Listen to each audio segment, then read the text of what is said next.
Hi, welcome to Tuesday Trash Talk at 10. My name is Cheryl Baldwin, and I'm with the Connecticut Department of Energy and Environmental Protection. And I also run the What's In, What's Out program for the Recycle CT Foundation. Today, we're going to be talking about small things. And then there's this great phrase, don't sweat the small stuff, but today we're going to sweat a little. Well, not really, but you know what I mean. If you have a topic for me in the future, by all means, add it to the comments section. I try to approach a new topic every week and sort of figure out what are our solutions or what are our best options. So today, small things.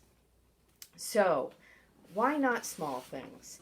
I think people have a lot of questions about small containers, bottle caps, and other things that you might think are acceptable, but are actually not.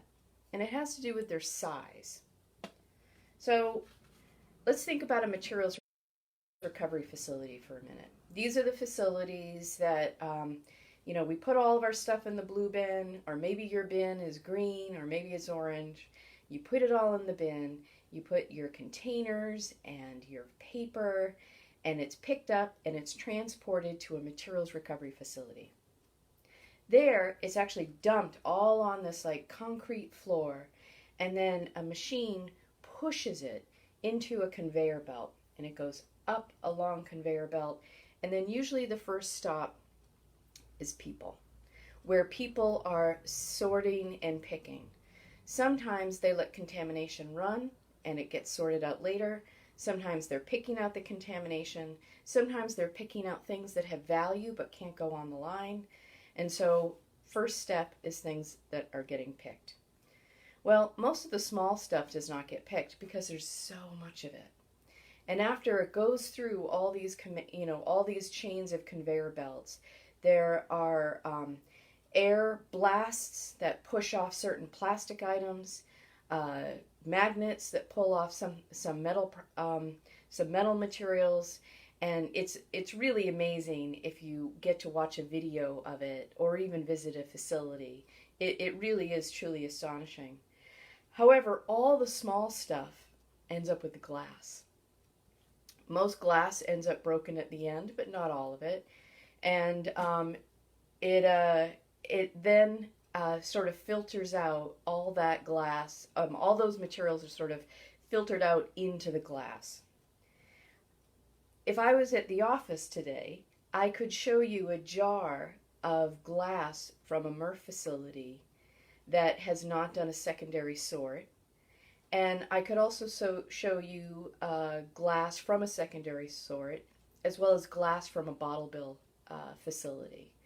And what you would find is that MRF operators really, if they don't do a second sort, meaning that they're not doing a second cleaning of glass, it is so contaminated. And it's contaminated with little stuff. Little stuff we wish was acceptable. Little stuff we're not sure if it's acceptable. So today I'm going to tell you about all that stuff to keep it out of the glass. Only a couple of our facilities do secondary sorting. Not all of them have the technology. And if the material is not going into the bottle bill, then the glass is definitely not as clean as it could be to be able to sell to secondary markets. So we'll start with small containers. A lot of people are like, what about prescription bottles? Why are they out? If you didn't know they were out, they're out. And it has to do with the size. So I mentioned that materials go through the conveyor system, and where it ends up is a screen. Imagine there's nothing here, right? Things would come through the screen. And this is a 2-inch by 2-inch screen. And so what happens is, at the end, everything gets, fumbles through, and if it pops through the screen, it contaminates glass. So that was a small little travel soap. Pens. It doesn't matter if they're plastic. Where do they end up? Contaminating the glass. Again, pens. We've talked about what is acceptable and what isn't, and it's about containers. Doesn't matter if it's plastic. Doesn't even matter if it's metal. This is too small. It's not a container. It has to be a container. Again, it's just going to fall through. Oh, hit the floor. Glue stick, chapstick, all of these items are too small. Bottle caps, this is why we ask you to keep them on the container. If they're on the container, they will be recovered. If they're not on the container, they're going to end up where? The glass. We also have things like corks. Remove your corks before you put your wine bottles in. This is a vitamin container. And while you might think of it as sort of the same as your prescription bottle, it's not. The prescription bottle will fall through. This big vitamin container will not. So it has to do with the size. If you're not quite sure, sadly, it's best to leave it out. Let's make sure that our materials are clean as opposed to wishing and ending up making them dirty. This is a spice. I was very sad about that one, that it fell through, but it did. Other items that people often put in their bin but should not be putting in the bin, and they all end up contaminating the glass. Plastic utensils. Are these containers? No.